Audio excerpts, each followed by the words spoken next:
Let Go Blues. Let's go blues.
Now please welcome to the ice for their pregame warm-up, presented by Scott Credit Union. Your St. Louis And report. Aloha and mahalo, and welcome to the Hockey Fan Report. I am Guy, the Hawaii Blues fan, and I am joined by Miss Ashley Slapshot Jones. And from the Drop Hockey Podcast, our newest addition to the Insanity, Lance Scott. Hey, guys. Hey, Guy. Hello. How are all you? So we were supposed to have a special guest tonight, but something happened and we don't. But I have him confirmed for next week. Don't know. Ashley and I are special. Well, yes, you are.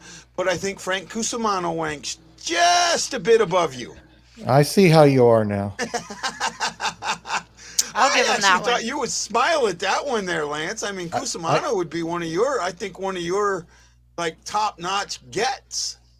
I like Frank. Yeah, I think he's more of a baseball guy than a blues guy. But Yeah, well, okay, so the reason that we have him is he is a big supporter of the Blues Hockey Warriors. mm-hmm. And next weekend they have their Warrior Classic, Mm-hmm. right, in St. Louis. And I'm going to bring Frank on. We're going to talk about Blues hockey. We're going to talk about the Warriors and stuff like that. Frank I've talked to him on the phone a couple of times. Really nice guy, really good guy. And I think that he would be someone who would be very helpful to the show, moving along, trying to get this show to where we want it to be. Mm-hmm. Right? We're not the longest, and maybe we're not the best, but you know what? We are what we are, and we are who we are, and we'll go from there, right? Mm-hmm. Daddy, how you doing, man? Welcome to the show.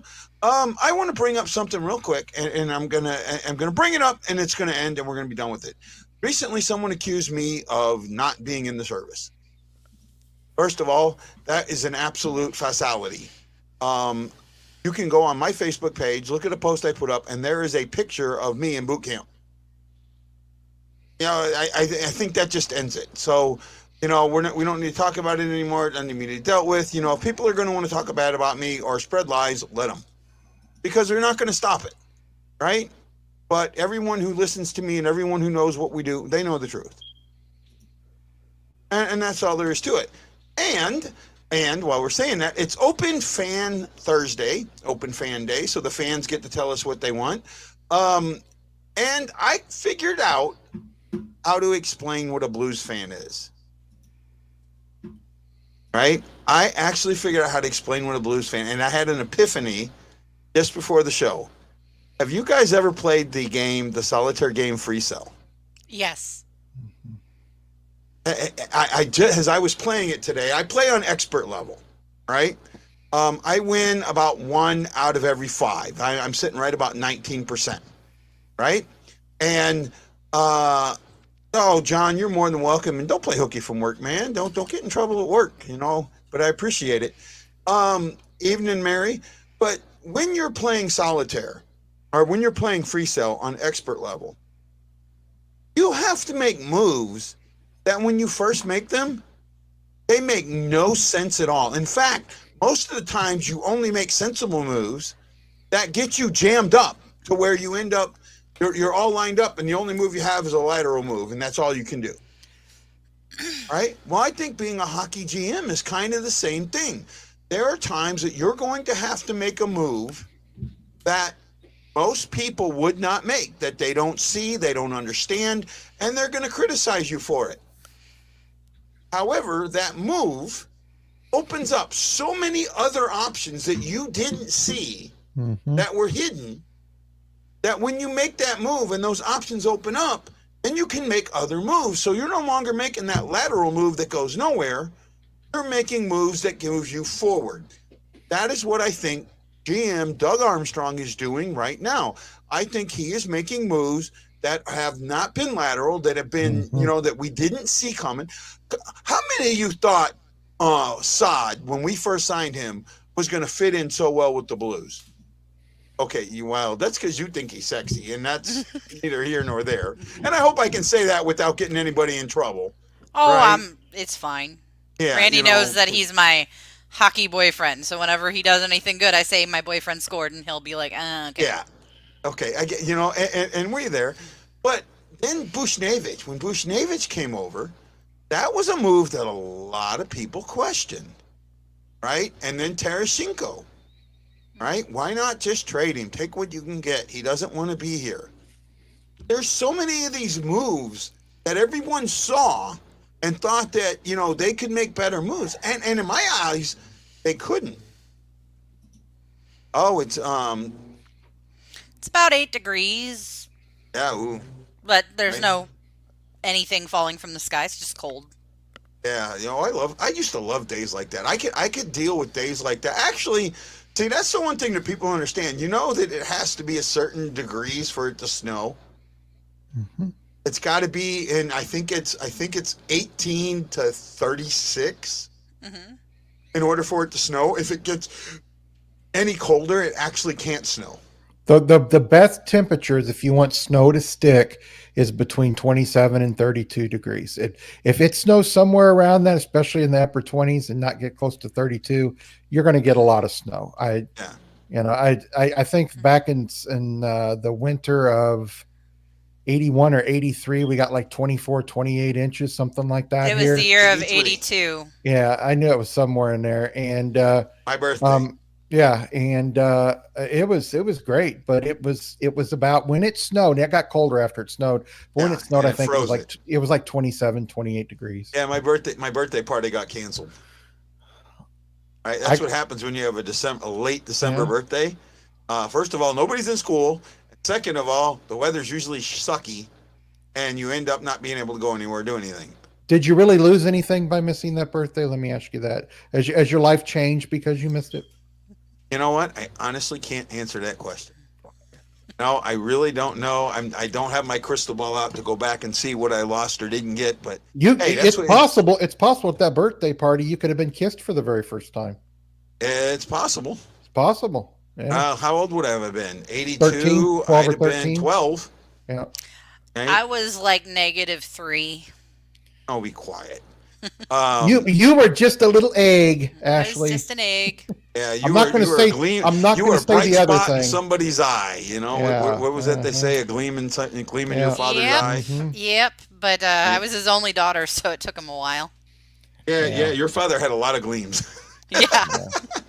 I had 3 boys, and everybody kept saying, "Try for a girl. Try for a girl. Try." I go, "No. With the way I am, I will have 9 boys, And I will either have a first and second line almost of a hockey team, or I can put them all on the outfield or infield and have a baseball team. But I wasn't going to try. I was getting too old. I wasn't going to keep having kids. I had the That's how I two feel girls, and too, that was Lance. enough for me. I mean, hell, they're 26 and 27 now, and they're still a handful. Yeah. Right? Imagine me adding the third one in. Hey, Chris, great, but you know what? We're going to stick with 3 for right now, bud. You know, I enjoy having you on, but it's got to be at some type of decent interval, buddy. And don't take it the wrong way. Please don't. You know, it's just we got to talk about what we got to talk. I will say this: our conversation yesterday, I got a lot of stuff about that. Stephen Glass, who didn't get to see it live, saw some of it live, but he watched it later. And the cynical Stephen Glass was like, "Wow, best show I've ever seen.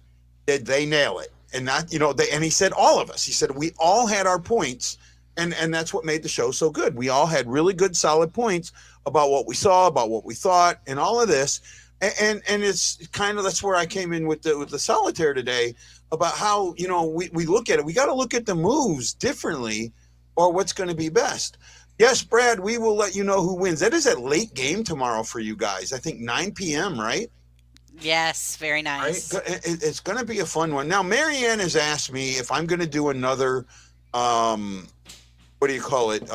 Live reaction show. Live reaction show. Right. I don't think I will for Seattle. I think I'll wait for that one to be a bigger game, maybe a Chicago game, maybe something like that.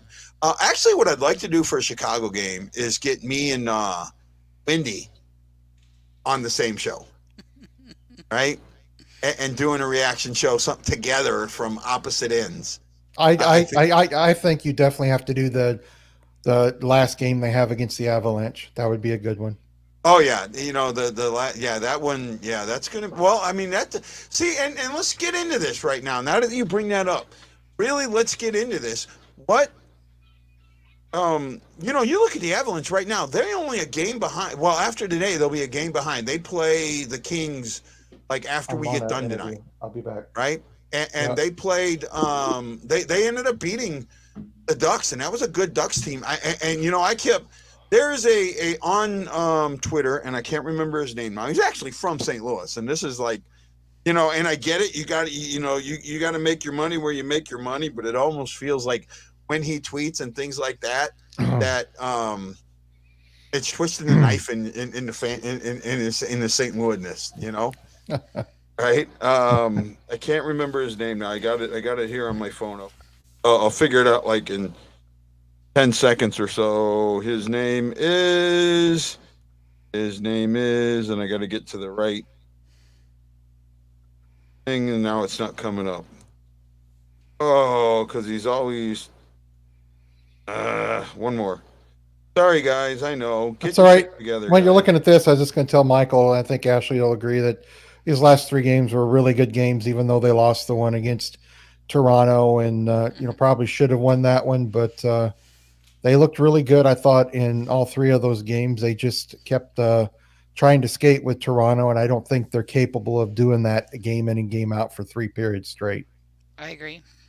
Peter Baugh is the Athletics Jeremy Rutherford for the Avalanche, and he was posting yesterday about how upset the Avalanche were about how they were being played yesterday. Well,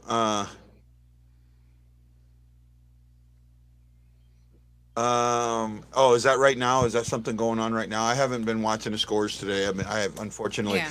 So I got some bad news before we came on. And I wasn't really sure if I was going to share it. My dad had a stroke today. He's in the hospital. He's okay. They gave him some medicine. We live really close to DePaul,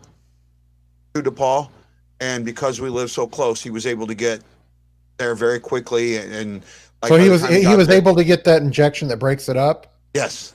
Yeah. See, I had mine misdiagnosed by 3 hospitals, so I couldn't get that. So yeah, that's why I ended up the way I am. But yeah, it's a guy. I'm going to tell you, it's scary. It's scary to have a stroke because your lip starts moving, you can't speak, your arm starts hanging, and you look at your feet to walk. And I don't know if he went through this, but you can't walk. I tried to walk right after I started having it, and I knew I was having a stroke, and you just fall to the ground. And it's the strangest, since you're a little kid walking, you just walk. You don't think about it.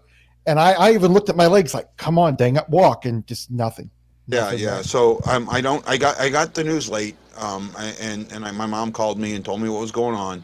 So it's just he's okay. He's going to recover. Good. He'll probably be home tomorrow. I just if you see my mind dancing or being somewhere where we don't know where it is, well, that's part of the reason. But man, I even lost where we were. Peter Baugh was texting about how the Avalanche were not happy yesterday. And I'd actually thought they'd lost the game until I come up and see that they'd won it. I'm trying to see some of these. And then there's this thing about Kadri having 51 points in 34 games on 123 points. Rantanen is not happy. Mikko Rantanen is not a happy fellow tonight. End of the second. After looking disjointed for most of the game, the Avalanche lead 1-0 against that. Samuel Girard gets the Avs on the board. Peter Francoeur is an excellent. And but if you look at it, it's all about how the Avs aren't happy with the way they're being played, right?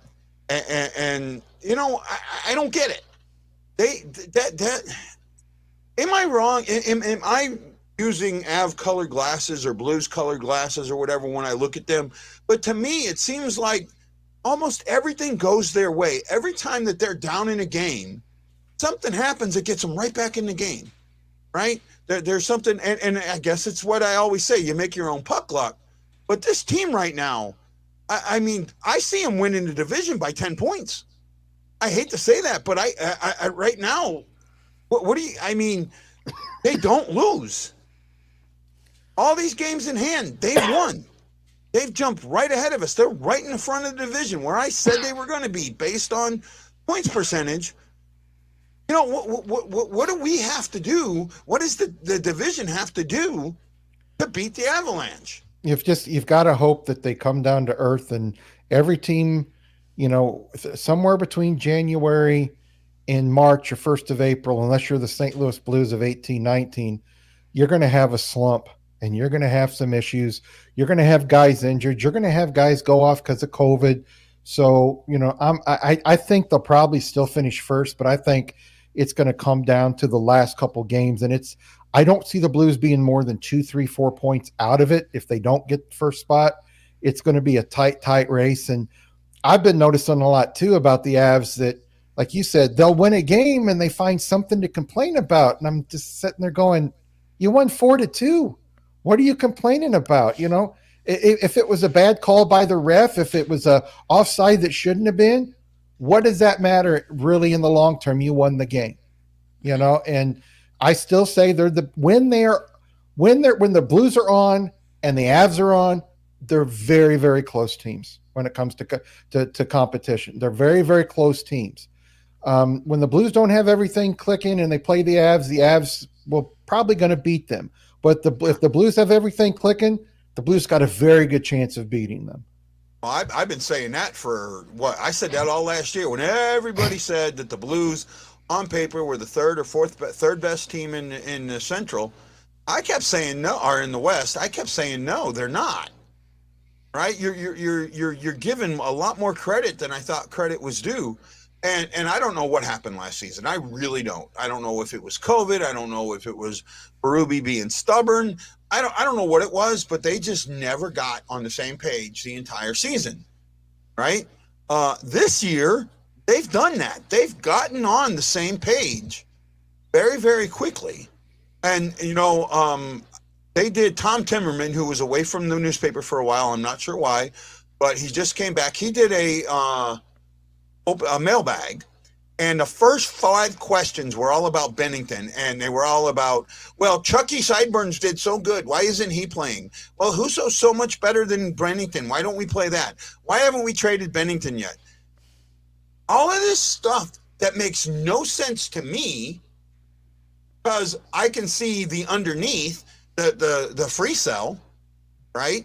I can see that making that move, putting that card up in the holding cell, putting 3 cards up in the holding cell so you can move another one to drop those 3 down. where they're not seeing it, and it boggles the mind, right? If the Blues had to make a move right now, in my eyes, there's only one move that they could make. Only one. There's no other move that makes any amount of sense whatsoever, and that's trade Husso. If you can come up with another move that they could make that, A, doesn't hurt the team, and B, will give, is that solitaire move that, okay, you don't understand it, but later it's going to do these things. Tell me what it is, because I don't see it. I see the lateral move right now, and that's all I can see, because I think they've made, all the other moves have been made that prevent some other move. I don't even think we can do the Husso trade anymore. Like,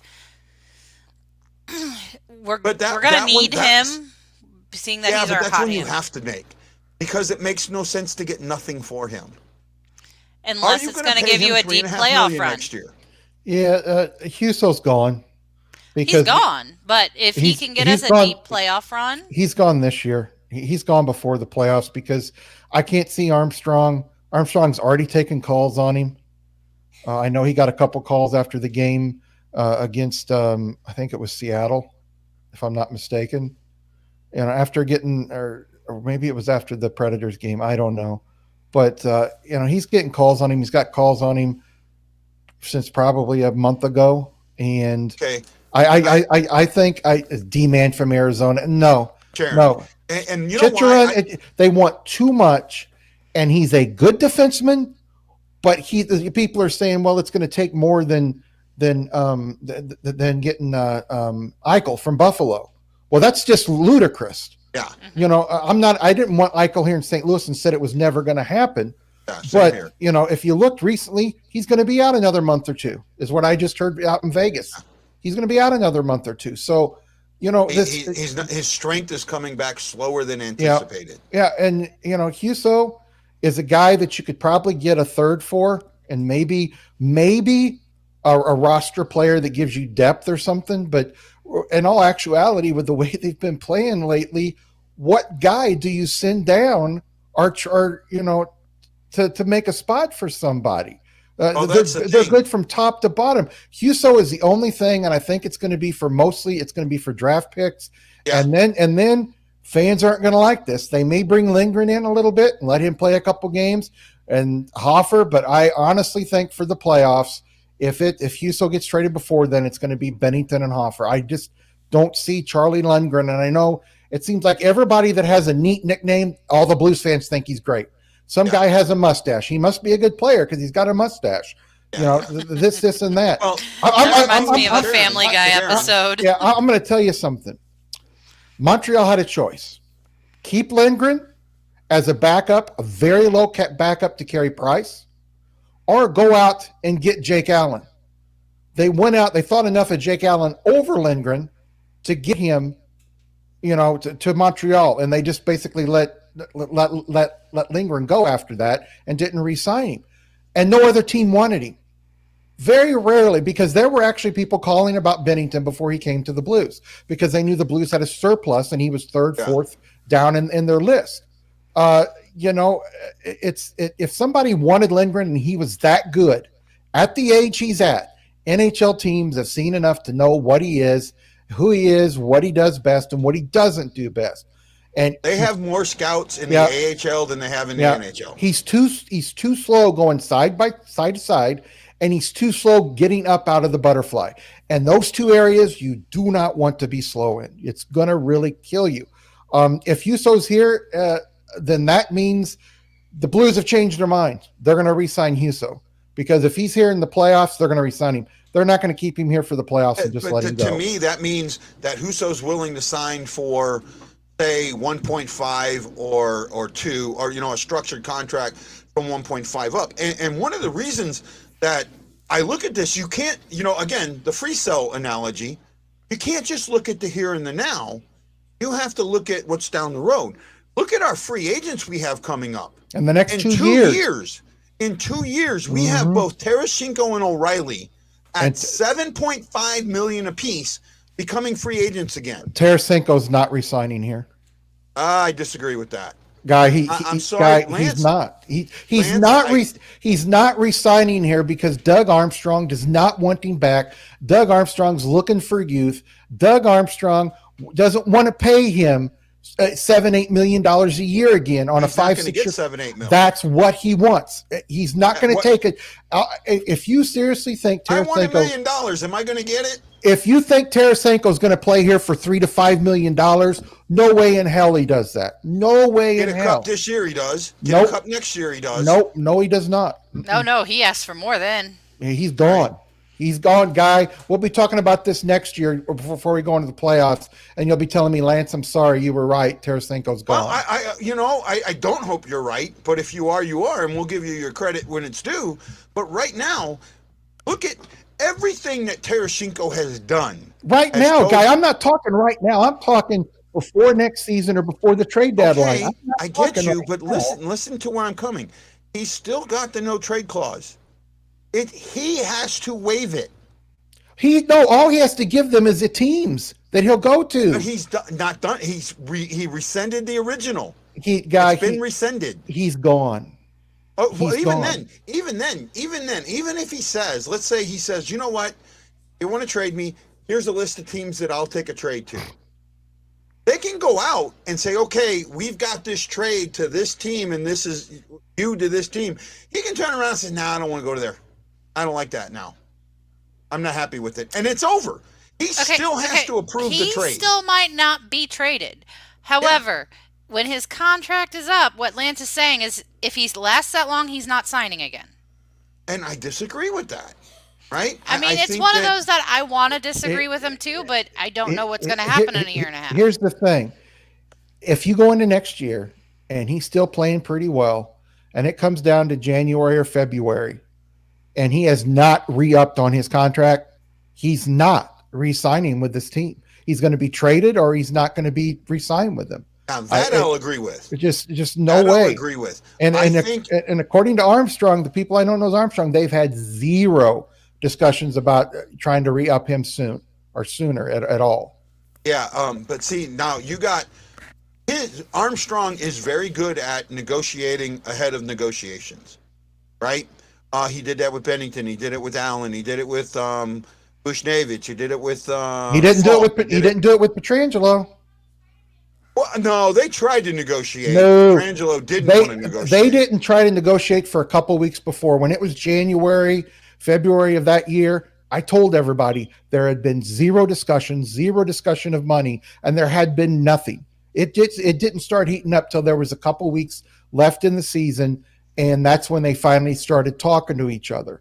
And hey, if Tarasenko's doing well, I hope he does stay. But we've also got to look at it this way. With all the other guys we got coming back, if it comes down to it, you're going to have to re-up with Kyrou. You're going to have to re-up with Thomas. Yeah, and- they're RFAs, but Yeah, see, they're yeah, RFAs, but so that limits. They're gonna make more money. And let me ask you this right now at this point. If somebody said, all right, guys, we can re-sign Ryan O'Reilly after this year coming up, or we can re-sign Tarasenko, 90% of Blues fans are going to say Ryan O'Reilly. And I would agree with them. I wouldn't. Right? Ryan O'Reilly's more of a leader. He's more of an all-around player. He's Tarasenko. Okay, Yeah, where do he you get the plays 40 some goals? Where do you get the defense. 40 goals? Where do you get the 40 goals? Tarasenko's And not going to. that's the issue. Tarasenko's not going to Look, get 40 goals this year. He's on a pace for 82 points. He's on a better pace than O'Reilly is. Yeah, but Guy, you're not listening. Centers are harder to come by than wingers. A good number one center is harder to come by than a good numbered 1 to 3 forward. Much harder. Okay, I see your point, Lance. I really do. However, let's take some things away from here. It's the unseen things that we don't know, right? First of all, I'd almost guarantee right now Tarasenko's taking a hometown discount. I see it.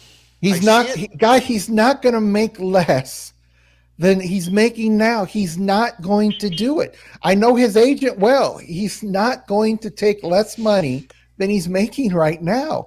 And also, if he does that and it's a huge amount, you know who's going to get involved with that? the players union is going to want to know, okay, hey, you're bringing salaries down for a guy that scored 35 goals last year. We don't like this. And they're going to encourage him not to sign that contract. Well, I that if that's the case, then for me the players association has no clue what the hell they're doing, because you know what, when it comes down to it, salaries have to come down because the salary cap's not going up, or it's going up so little. So this season, well, I thought somebody told me within 2 years it's going to be up to 86 to 90 million. I thought it would be, and I still hope it will be, but you never know. Well, what did I say, guy? When we talked about that guy, what did I say? I said, I guarantee you it's not going to go up to 86 to 90 million. Let's read a comment. Michael says, you have to also account for the plus minus in defensive play. O'Reilly is absolutely more responsible defensively than Tarasenko. Tarasenko has been great this year, don't get me wrong. But what Lance is saying is if you lose O'Reilly in your lineup, you'll feel that a lot more than if you lost Vlad. I hate to say it. And I have to agree with Michael's point of view. Yeah, and I'm not saying guy's wrong. No. This can go either way. Yeah, and I'm not saying he's going to stay, and he's not. I'm saying this is what I feel from what I've heard. You know, Guy has heard some things too, some different things than what I've heard, and we'll just have to see. And like, I hope everybody understands. I'm not mad at Guy, and Guy's not mad at me. It's just a different opinion. I know. Oh, I know. Teddy says the way Husso is playing in the net, I think it would be a mistake trading him. I believe he will help carry the Blues in the playoffs like Bennington did in 2019. Well, Teddy, and this is something that we talked a lot about yesterday. And I got to tell you, if you had to put Bennington and Husso side by side and watch games they played, and not look at numbers, look at side by side how they play, I say they're even, if not Bennington's slightly better. There are things that one of the things that I constantly talk about and I constantly look at is the undercurrent of how a game goes, right? And I blame Bennington for that, the game-winning goal against Toronto, but I don't blame Bennington for the loss to Toronto. There were so many other things that happened in that game that led up to that point, that if those things don't happen, that point doesn't happen. And that's what I'm getting at. You can look at the surface of the game. You can look at the surface of the game and make an opinion. And that's fine. That's, you know what? Go ahead and do it. In my eyes, that's not the right opinion, because there's so much more going on. I almost never look at a stat sheet when I write. The only way I look at a stat sheet when I write something is to get the right numbers. But other than that, I don't put it out there other than to just be a reporter. I try and go on what I see. And I got to tell you, the last couple of games, both Bennington and Husso have let in goals that they shouldn't have. And they've both made the saves that you're not supposed to make. Both of them. They are both playing at an equal caliber. Yes, you can sit there and tell me the numbers are better for Bennington or for our backups. Well, there's other situations that go on in that. It's not apples to apples or oranges to oranges, in my eyes. Marianne wants to know, if we lose Husso, how do we get a bird ready? They're already ready. Mm-hmm. They're already ready. I mean, that's why we were able to get by when Bennington was out on COVID and when Husso was injured. Yeah, and they're ready. And you know what?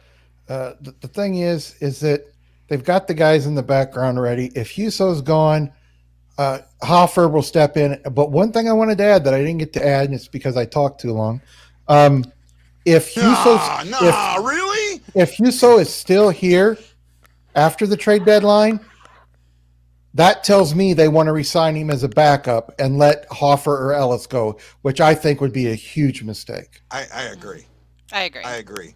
Right? And so everyone who's talking about Lindgren went back down, and the second start after he went back down, he got shelled. Yeah. I mean, he gave up 5 goals in the first. Mm-hmm. 5 goals in the first. Well, everybody has an off day. I mean, even Tuukka Rask did that the other day. Well, and, and another thing I want to bring up real quick. Everybody's saying, well, you've got to have 2 goalies to the playoffs. When was the last time a goalie played goalies don't play every game in the playoffs. For the most part, they do. Yeah, Bennington had all 16 wins. And unless somebody comes but he in. also had all 10 losses. But if one of the losses he wasn't in there for. Well, don't you remember Jake Allen played against Boston in the Stanley Cup? Yeah, he did. Yeah, so I was there. Yeah, but Tuukka Rask played every game, every playoff game. Because Tuukka Rask never got pummeled. Yeah, if it's very rare that they do a 2 goalie system in the playoffs. The only way it happens you do that is when you're losing. Yeah, if you go down 2 games to none and your goalie's giving up 5 goals a game, you're going to try something and bring in a different goalie. Didn't Boston? They swept the Eastern Conference Finals. I don't think they swept. I think they did not lose many games. They lost less games than us. That's for sure. Yeah, they did. So they swept the Eastern Conference Finals. They went 6 in the semifinals, and I actually think they swept or went 5 in the first round. Yeah, they did. Right. So that's got a lot to be with it. Yeah, I think they ended up playing 3 less games or 4 less games than we did that year. Okay, so Mike, I want to bring up this. Mike says the X factor this year is when Husso is gone. Bennington needs to figure out how the hell to stop giving up 4.5 or 6 goals a game. Well, you know what, Mike? Go back and look at those goals and tell me. Go back and pick a game, and tell me how many of the goals were on him. Look at the Pittsburgh game. I can't find one of those goals. It was on him. Look at the Toronto game. I counted 2 that were on him, and maybe a third if you want to get picky.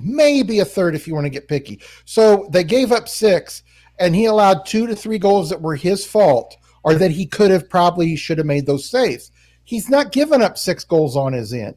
Now, if they were all his fault, I'd say, heck yeah, he's been bad. He's been giving up 6 goals. He's out of position. His glove isn't forward. They're beating him glove side, which they are. But it's like Guy says, just because you see 7 goals doesn't mean Bennington is bad. It's got a lot to do with different things on how many goals the goaltender lets in. Hey, Lance, you want to address this one? I'm not saying they were all on him, but why is he giving up so many goals and the other guy isn't? Well, it depends on the team you're playing, number one. Number 2, the talent of that team that you're playing, the quality of shots they have, the quality of the players. Are you screening your goaltending? Are you screening your goaltender? The other night when I was at the Predators game, there was Predators in front of Husso, and they pushed them all out, and he saw the puck and made the save. If they wouldn't have pushed all those guys out, he had no idea where that puck was, and it would have went in. And those are the type of goals sometimes that go in. You're screened, or you want to block it and it goes off you, or it's a deflection. There's been a lot of that happening this year. But a lot of times when I see Binnington give up a goal, a lot of times it's because he was screened or it's on a deflection. And I know I've heard people tell me that never played goal, Lance, you're an idiot. You should still make those goals that are screened. And goals that are deflected are the easiest ones to save. Oh, no, they're not. BS. Now, okay, if a guy deflects it and you've got a clear shot and you're not screened and he deflects it 12 feet in front of you, yes, you can make the adjustments and you can save that puck. If a guy deflects it 2.5 feet in front of you, unless you're lucky and just in the right position or you're down in the butterfly, you're not going to make that save. If it's up in the air and he deflects it and goes up and you're down in that butterfly and you don't see it, you cannot make that adjustment in a second and a half a second. You just can't. Mm-hmm. Even if you're 6'4". Even if you're 6'4", yes. You know, Shockley brings up a good point. He says the only one I blame it on at Pittsburgh was was the one after the review, and he was thinking about the previous goal. And I think, that power play, that I think the entire team was upset. The entire team was out of sync on that power play. They were, because they are. I'll tell you what. This is, and if you want to, screens or position or luck, and they're a little bit of both, actually, right? They're a little bit of both. But I'll tell you what's going to bode this team well, plain and simple, is special teams. Hey, Scott, how you doing? Welcome to the show. Can I say one more thing? Mm-hmm. One thing I have noticed besides Bennington's glove side. Fuck, it matters. The thing, well, I knew you were going to say no, so I just went ahead and talked anyway. Also, if you've watched him several times this year, and it doesn't happen a lot, but I've noticed when he's off, those deflections off his pads aren't going to the corner. The ones off his stick or his blocker aren't going to the corner where they're supposed to go. It's like they're almost dead, and they end up 3 or 4 feet in front of him instead of towards the corner. That's got a lot to do with it too, if you're going to allow goals, because if you make that save, but you can't corral it and stop it, and you can't hit it over, you can't, deflect it over in the corner with your blocker or your glove or whatever, or your pads, it's going to give people a lot of more opportunity if it's just a couple feet in front of you. Right. Sam wants to know how to follow Lance. Lance is on Twitter. I don't remember his Twitter You account. you want my personal Twitter account, or you want the Drop Hockey Show account? I'll give them both. You can find me at Drop Hockey Show. You can also find me at Hockey Goalie STL. That's my personal page. Haven't put out a podcast in a while. Some health issues. I've just been trying to help Guy and Ashley out, and I'll get back to it soon. Just needed a break from it, and it's nice that I don't have to do all the work and get everything set up and edit everything. So I'll let Ashley and Guy do that for now. But thank you so much for asking about my contact Lance, information. I want to bring something up for you real quick. You're going to Seattle? Are you going to the Seattle game, Scott? Oh, Sounds like cool. Nice. Cool. Awesome. Enjoy, man. Enjoy. So I know when you do your shows, your shows are preset. You have the ideas of what you want to talk about, and we don't. I leave it very open formatted. Fly by the seat of our pants improv. Yeah, but it's not just that. I think even if we had a set agenda, the fans are going to take us where the fans are going to take us. Yeah. What good does a set agenda do? And that's kind of what. So I want to know, Lance, are you okay with this? More of a fan-driven show? I think that's, and unless you're doing a game, and you're looking at a game, you're calling a game, you're doing a pregame show, a postgame show, intermission. Yeah, you've got to have different topics. You can kind of set topics like you did, like what's going on in the NHL. So on and so forth. And that's great, because I'm going to tell you, doing a podcast by myself and you can't have somebody to argue with, you can't have somebody to hit ideas off of you. Yeah. It's really hard. So to me, doing this, nothing against you two guys, to me, this is a lot easier. Oh, yeah. Because I'm having to think of topics ahead of time, do all the research myself ahead of time if I don't know it. So, no, I like the format where people can get in and ask questions and have an open mic, and if they want to talk about what their favorite candy bar is, I could care less. Just bring the questions in. I think what we're allowing is we're allowing the fans' voice to really get heard. Now I know, and I want everyone to understand this. I know that this show looks like a copy of another show. It's not, and I'll even say it in some way, because we now have the 3 and we're live. It looks like a copy of Let's Go Blues Radio. It's not. It's involved to that, but we were doing different things, and we're also a nightly show. We also do the pregame, the postgame, the intermissions, and things like that. And what we're trying to do. Yes, I do know they do something similar, but what we're trying to do is not shove our knowledge down your throat, but listen to your knowledge and intertwine it into our knowledge, and then get the best the game's tomorrow night, Roland. Yep. The best I don't even know how to say it, the best analysis from all of that possible. I think that's what we try and do here at the Hockey Fan Report, which I call it on the off days, because I don't want people to think we're just Blues. We're not. We will gladly and freely open and talk about any team in the NHL, right? But we have to. I've told so many people that, I just want to follow the Blues. You can't, right? If that's all you want to do, you do me no good, because you are putting blinders on. You are short-sighting yourself. You have to watch it all, right? You have to watch it all. So that's kind of what we're doing. Hey, there. I was going to ask you guys a question. Did you see that our favorite player, we love him so much here in St. Louis, that Stone is now on COVID protocol for the Knights? I'm just so sad about that. I'm just tore up. Breaks my heart. I'm not right now. See, I've had COVID for over a week now. Yeah. I'm still testing positive. Yeah. Oh yeah. Right. So it's really held me back with some things that I want to do and try and do and all that. But hey, look at my wrist. right? This is the good one, right? I can almost remember before I could barely turn it. Mm-hmm. I could almost get it all the way around. So it's getting better and it's feeling better. And I can almost hold my hockey stick. I still have some muscle issues I'm trying to work on to do that. You can thank Randy for me, Ashley, because the Tony Stewart game, the way you have to hold the Xbox controller in the hand. Yeah. No, I mean, I said you think it, but because it sits where this muscle is, it's actually helped build that muscle back up. Middle-aged man makes excuses so he could play video games.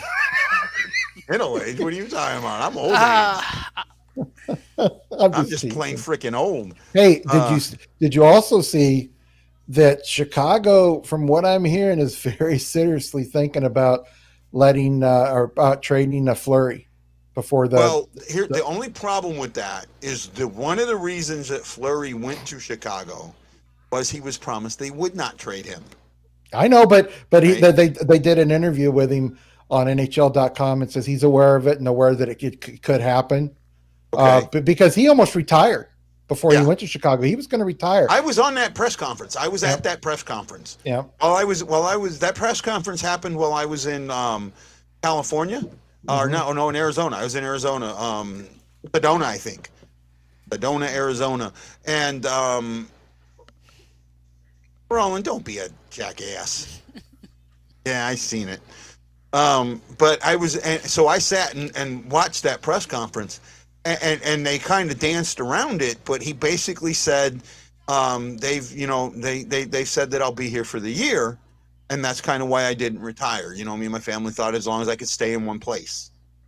All right, so that makes me wonder if because of the play in front of him is so bad that he's just like, get me out so I can retire. Because I think he is going to retire. He's got the third most wins in the NHL history.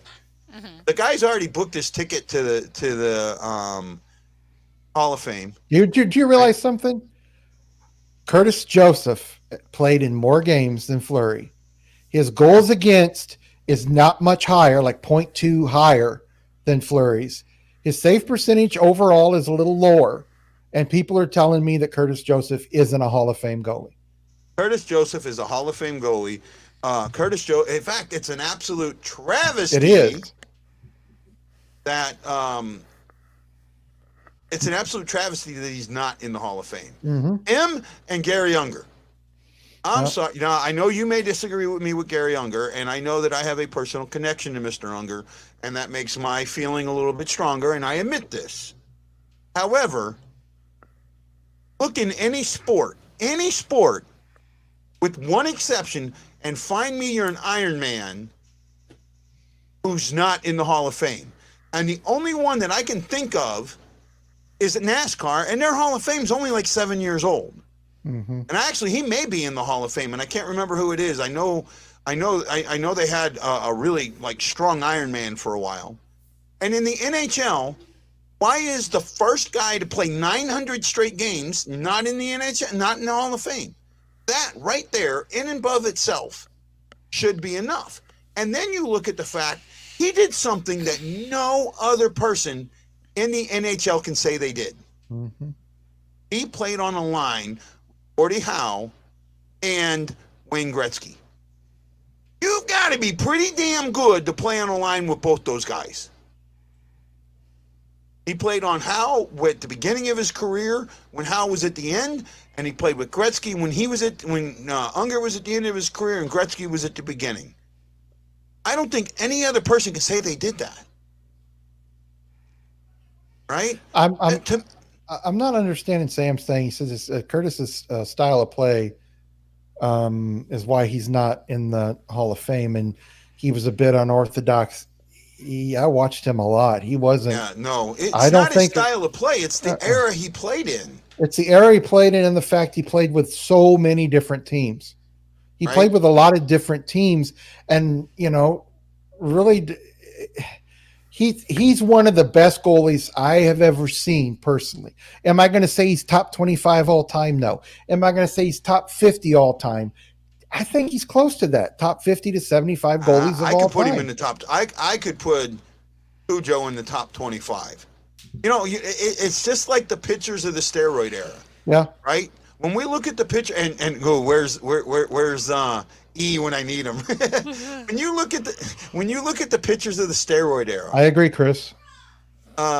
do we look at them and go, oh, their numbers are so much higher because everyone was taking steroids? No, we don't. We don't look at their numbers. We look at the eye test on them, and we don't do that in hockey. The offensive era, to be honest, I wish we could explain why the NHL went from this extremely high offensive to where nightly 6-5 was a standard, not the anomaly. It was a standard, and that's from, I want to say, 86 to about 99, somewhere in that area, to where all of a sudden this neutral zone trap and this defense comes in, and goalies have gotten so much better, bigger, stronger, faster, whatever you want to say, to where now the standard is 4 to 3 games, right? You look at most teams and they're averaging 3 goals a game and they're giving up right about 2 goals a game. So 3 to 2 is what I meant to say, right? And with that, we look at the goalies of the offensive era and go, oh, your GAA was crappy. Not when you compare it with everybody else in the era. Plus, I brought this up before. If you really want to see, and I know this is impossible, how good a goalie really is now compared to the way they were back then, and back then compared to now. Let's take Cujo. Let's take Cujo. Let's take McLean. Let's take Dryden. Let's take Terry Sawchuk, Worsley. Let's take Dominic Hasek. Let's take Brodeur, so on and so forth. Because Martin got to play in some of the new era equipment. So, but let's take those guys and put them in their prime in this super featherweight equipment, which I've wore both, and there's a huge difference. And then put the guys from today, like Bennington, like Vasilevsky, like Tuukka Rask, Jake Allen, Carey Price. Let's put them in those heavy 33 to 34 pound goalie pads and put them back in the 80s during Gretzky's prime and all these guys' prime, and let's just see how good they do. That, to me, is the only way you're going to really tell. Yeah. Otherwise, you've got to do what you said. I see you, E, and the only reason I brought you up is because I was going to bring baseball reference into a hockey show, and I know how much you hate it, my friend. Right? But it's but really, this is one of those few times where that baseball reference works so well, because it's the same. There's a thing there. We look at goalies, and one thing stands out: how many cups do they have? And you know what? That shouldn't be what it is. And actually, and when you hear, and I blame, and this is going to get me shot, but I do blame Fuhr for this. Fuhr, when the first thing that someone brings up with his numbers is, but I got 5 rings, right? He brings it up. That's the first thing he brings up. And I love the guy, and you know that. I'm not trying to knock him down, but it shouldn't be the end-all be-all to why a goalie is in the Hall of Fame or not, right? Well, it's kind of like this. People argue with me and tell me that Sidney Crosby is a top 5 or top 10 all-time NHL player. And I'm like, he's not even with that. He's not even the best Pittsburgh Penguin. He's 33rd or 34th in scoring right now, something like that. And they're putting him in the top. 34 years old. They're putting him in the top 5 of all time, and they'll say, "Well, he won all those cups." I don't care about cups. I care about your points. I care about what you meant to that generation of a hockey player. I care about your impact on the game. And then your point total is what everything tells me. You cannot tell me a guy who is 30 some odd in the league is a top 3 or 5 player. He's not. Hold on a second. I like him, my friend. Mm-hmm. No, I don't. No, Ashley, I want to hear Ashley's input on this, actually. The only thing I don't like about him is he gets physical with people, and when they get physical with him, he bawls and cries about it. That's what I'm saying. He is a weep. He will go and forecheck somebody into the boards, and they get back up and want to do something with him. And he's, they touch me. Yeah, I just can't stand it. But I'm with Lance on this. I can't put him up that high for the fact that he's not even Mm-hmm. in the top 15. Yeah. He's not in the top 15, top 20. He's not there. He's also very injury prone and a crybaby. Mm-hmm. I mean, Braden Shen's played half a season with broken ribs, and I think he's better. Saying he is, but I also don't think he's not injury prone. But when he gets injured, he's out a long time. Mm-hmm. He doesn't recover fast. Okay, that I can see. That I will give you. Let me see something here. Let me ask you guys this: is he better than Gordie Howe? No. Is he better than Wayne Gretzky? No. Is he better than Mario Lemieux? No, he's not. He's not even better than Yager. He's not. In my mind, he's not either. So there's two better Penguins than him. Mm-hmm. Is he a better scorer than Brett Hull? No, he's not. Is he better than Mark Messier? No, he's not. Is he better than Mike Bossy? No, he's not. I mean, I could go on and on for a good 20 players. Mm-hmm. I think he's got skill. I think if he played in any other generation, he would be a good player and not the. I mean, people still call him Sid the Kid. My God, he's 34 years old. That's like calling me Lance the Kid. Mm-hmm. Well, you argue like one. Well, no, I don't argue like one because I don't cry. I mean, I'm only like 2 years older than Crosby, so if somebody called me a kid, I'd probably slap them. Right. Okay. Crosby has 1,351 points in his career. Mm-hmm. He has 492 goals, 859 assists. And I don't know if that's counting, that's current or if that's as of last year. I don't know how current that is. And I'm being honest because I just don't know how updated the stats that I'm looking at are. But that's in the top 75, if I'm right. Right? It's 1351. So let me go back and look at something real quick. I'm trying to look at some stats, so you got to give me a second. Let the thing reload. Let's see, 1351. Let's see if I can extend this out. Heck, he was recently voted before the season the 5th best player in the NHL this year. The 5th best in the NHL. Hasn't. Yeah, currently he was in the top 50. He was, and see, I don't put a lot of weight into, and I wish I could. I really do. I wish I could put a lot of weight. How many did I say he had? 1351. He's 29th overall, right? He's going to finish his career. I could see him being in the 1,500 or higher range, right? I could see him in the top 10. Phil Esposito is number 10 at 1,590. I could see Crosby finishing with 1,600 points. I really honestly don't think that Crosby has enough time for that. Because, I don't think he does either. I mean, his injuries keep him out longer and longer. I really think that at best he's got maybe 3 seasons left in him, and he isn't going to score that much. He's not even in the top. He's not in the top 25 of all time in scoring. Well, he's number 29. Still not top 25. Yeah, but he's still playing. You got to remember that he's still playing. It would be very. I mean, the difference between for him. Let's just say for him to catch up to Mario Lemieux, he needs. Well, he's got to get to Mike Modano. To get to Mike Modano, he needs 23 points. I'm not talking about 25. Okay. I'm talking about Mario Lemieux, the other Pittsburgh Penguin, 1,723 points. In how many games? Lemieux was hurt a lot. And battled. Lemieux only played 15 games. Yeah, and he battled Hodgkins and Lemieux all that. Lemieux also played in that offensive era. Well, Guy, if you want to do that, let's take all these guys out of the top 25. I know. There's only one of them that still plays. Okay. Teddy says what the Blues are missing is a fighter. And I know we're not missing a fighter. We're missing a, I don't want to say an instigator, but we're missing a finesse. Not even a finesse. How do you an antagonist? Antagonist, yeah. That's what we're missing. We're missing that Pat Maroon type.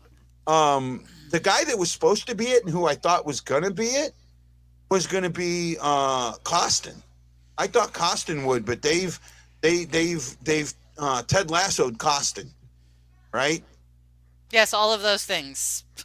Yeah, and No, we don't want Reeves back. Oh and, no. And here's another thing. Those people that keep telling me this, we got to get a tough guy. We got to get a guy like Wilson. We got to get a guy like Reeves. Okay, I'm going to ask you a question. How many Stanley Cups has Ryan Reeves' teams he's been on? How many Stanley Cups have they won? None. How many times have they went to the conference finals with him on the team? Twice. Once or twice. Once. So actually, no, okay, more than that, because I know he went with Vegas twice, didn't he, or at least once? Vegas hasn't been in the Stanley Cup Finals twice. No, but he went once. Did you say conference finals? Well, okay, let's say he's been to that. He wasn't the reason they made it to the conference finals. And all these people that say we won the Stanley Cup because we were heavy. No, you won the Stanley Cup because you had good goaltending and timely scoring. Yeah, you did beat up people, but everybody beats up everybody in the playoffs. You wore Chara had a nice fight the other night, too. Yeah. That works in a 7-game series. Yeah. It doesn't work in an 82-game season. No, and you don't see a team 7 times in a row. And you can't afford a guy like that. Keep a guy like that on your roster. No. You know, everybody in New York's loving Ryan Reeves, but are they loving that $4 million, whatever it is a year he makes? I mean, come on. I'm going to tell you who the biggest two crap disturbers on this team are. And if you've watched Mikkola, he's got a mean streak. He likes to give people crap. He's going to grow into that. He's going to do that. Perron, he was all over people and antagonizing people all the time in that game against the Predators. They've got guys that antagonize. They just don't have that guy that's going to fight. Kyle Clifford was supposedly this big, heavy guy. How many times did Kyle Clifford really fight when he was here?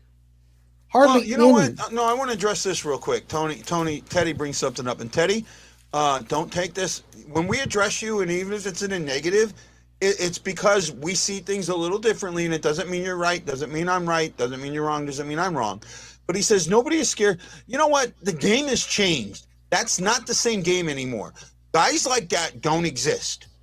And it doesn't matter. In fact, the guys that do exist like that, Wilson, Kadri, who's the other one that Reeves, they don't help their team other than a few minutes a game. They're really not in the game that much at all. Right? And Tony, that was a different game back then, guys. The game has changed. That's not the style of game that you play. And if you're going to play that style of game, you're not going to win. Ask Vegas. And if you're telling me if you're 5'11", 6 foot, and you've got the big, tall Mikkola coming in at you, getting ready to pull all his weight into you at the boards, it may not scare you, but it's going to hurt. And he will get a reputation for being that player if he continues to grow. No, if I played in the league, I wouldn't be afraid of some rookie. I don't care how big he is. But once he gets a reputation and it grows, he's going to be known as the guy, hey, the Blues finish your checks, especially their defense. And they keep coming. That's what everyone says. They keep coming. They keep coming. They keep coming. And that's what it's going to take to win. That's exactly what it's going to take to win. You're going to get down. You're going to have ups and downs in a season. You're going to get down in a game. You're going to have ups and downs in a game. You have to put every ounce of that behind you and keep coming. Oh, I like that. Mikkola has a lot of pronger in him. I agree. I've been on the Mikkola train for a long time now. Somebody the he who will not be named turned me on to him, and I started really watching him. And as soon as I did, I was like, man, yeah, this kid's got something special, right? This Finn, he's a Finnish, right? Mm-hmm. He's got something special. He's going to grow into that guy. He's going to be a number 1, number 2 defenseman, number 3, number 4 defenseman that can really get in there, and he's got a good shot. He's got a good shot, guys. And he's I'm fast. sorry, I'm there. That's how he was able to score a shorthanded goal. Mikkola develops like Barbashev did. Could be very similar to Pronger. He has a size and he's mean. And you know what? This is the one thing that I don't give Berube credit for. I didn't think he was developing younger players, but my goodness, look what Barbashev is. I got somebody trying to trade me Barbashev for Thomas in a fantasy league, and I don't want to give up Thomas, but I don't want to, and I want Barbashev. It's hard because of what these guys can become, and this is a keeper league. So every guy I make, I have him next year and the year after and the year after. So I got to keep looking at that. Now he wants me to give up. He wants me to give up Bennington and Thomas for two guys, and I couldn't remember who it was, and I wouldn't, he wouldn't give me a goalie for Bennington, and I wasn't going to give him 3 starting goalies. In a league where you have 32 players, 32 teams. Everyone needs a starting goalie. I'm not going to let somebody hoard 2 of them. So that was my thing on that. But I'm sorry. He could be what we wanted Colton to be. Yeah. I think that's a great point. Do you guys realize we're at the hour mark? We've had 15 people watching us for like the last 15 minutes. I know, Lance, you can't see that, but I know I actually can. That's huge, man. That's huge that we've kept people entertained for an hour and 10 minutes. Right? I can't keep myself entertained for an hour and 10 minutes. Right? Wow, what a show, man. What a show. Tomorrow night, let's talk about tomorrow night a little bit as we get ready to go. And guys, I'm sorry, I want to keep it under an hour and a half for sure. Because everybody's got things to do. And tomorrow night, we are on at 8 p.m. Central Standard Time. Is that right? 8:30. 8:30 Central Standard Time, because the game's at 9 p.m. Central Standard Time, 5 p.m. my time. No. 4:30 my time. So it's actually, 8:30. There we go. I'm just all messed up. 8:30 my time tomorrow. We'll be on with the Blue Note Fan Report pregame show. We'll be talking about the lineups and that. And we'll be in Seattle, the Emerald City, for the first time in the Blues history. And I think this is cool. I think it is good. We will have the majority of our COVID guys back. They go up 2 nights later to Vancouver. However, that game will not have Bushnevich. Alexa is wrong. The game is not at 7. The game is on. I'm like dead certain the game is 9. Not at 7. It's 9. I'm double checking. I'm pretty sure it's 9. Yeah. Because I have a class at 9 a.m. and the next thing is the 9 p.m. game. Yeah. That's a long class. No. I mean. I know. But yes, that would be a very long class.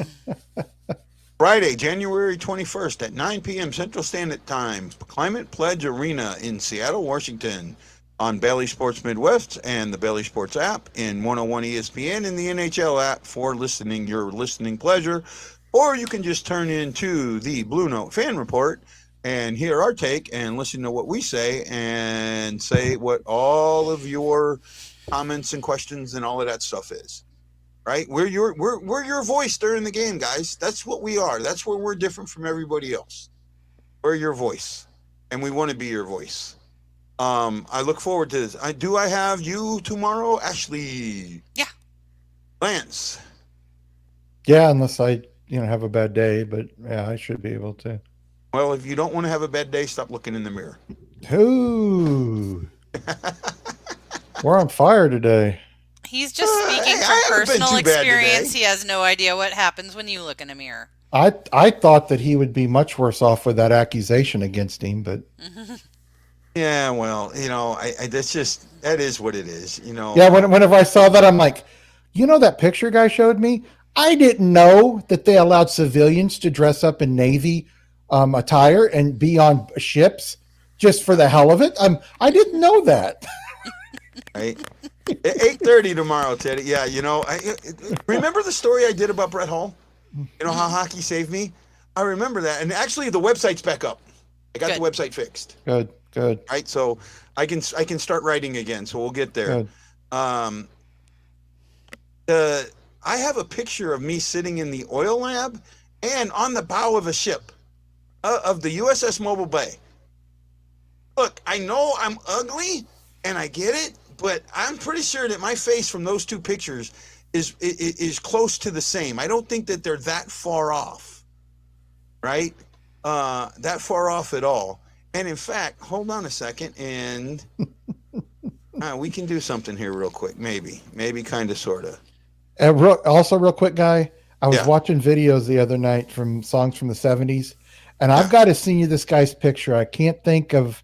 I don't know if it was the people that sang Baby Come Back, that 70s song, if it was another group. The piano player if you put a slight beard on him or take a picture of you when you were younger, Yeah. he could be your doppelganger. I've got to find that picture and send it to you. I'm sitting there watching. I'm going, when was Guy in a band in the 70s? Yeah, no, I was a young kid in the 70s, and I can't play any instruments. He also can't sing. Well, you always play games with people's hearts, so I mean, you know. Again? Nothing. Yeah, I probably didn't want to hear that. I just said you always play games with people's hearts. It was a Yeah, joke. apparently I do. There's, you know, quit playing games with my heart. I knew that was coming. I knew it was too. I am an encyclopedia of songs from the 70s and the 80s. I will say that. I will say that. I will say that I have a pretty good knowledge of songs from that era. And I don't mean that in a negative way, any way, shape, or form. But, you know, I have been around long enough that I do know and remember a lot of those songs. I mean, I listened to, at the time, I think it was KMOX radio. But that was the AM side. They had an AM side, right, before they turned into KHTR, Mm-hmm. right? It was, I want to say it was KMOX FM Mm-hmm. for a while. Remember, But, KHTR was 103.3, 103.3, absolutely. and then So KC here we go. This is that 95. article, and I want to bring this. I can't find it.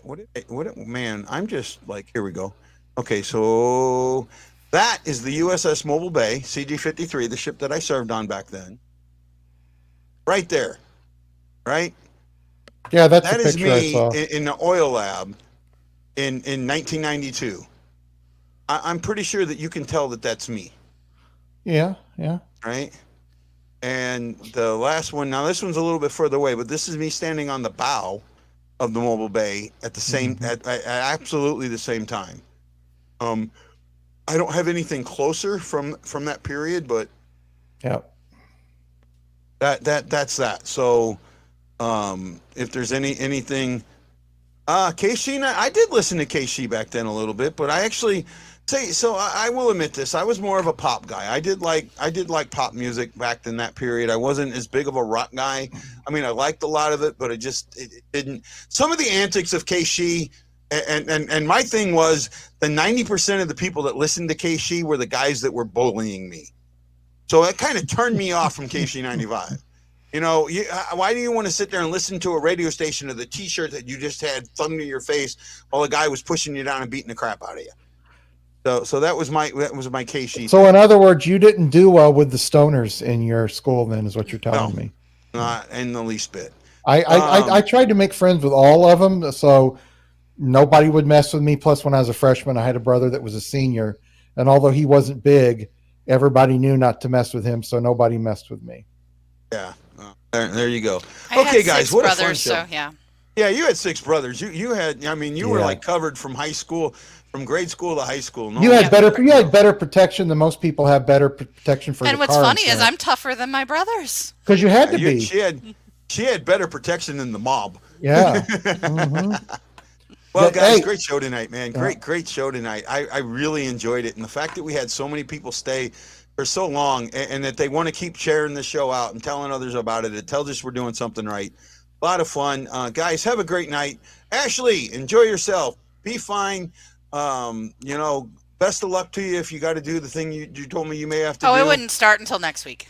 Okay, sounds good. Lance, we'll see you tomorrow. We know we'll have you most nights, but Tuesdays, if you don't feel up to it, that's fine. We're always here. It's a rotating schedule, but you know the guys that the person you're always going to get is me, right? It'll be me and nobody. It'll be, if I'm not here, it'll probably, Ashley may start a show, but I don't know. So we'll kind of see what happens. But guys, this is Guy the Hawaii Blues fan for Ashley Slapshot Jones and Lance Scott from the Drop Hockey Podcast saying aloha mahalo. And you got to know that we are all bleeding blue with you.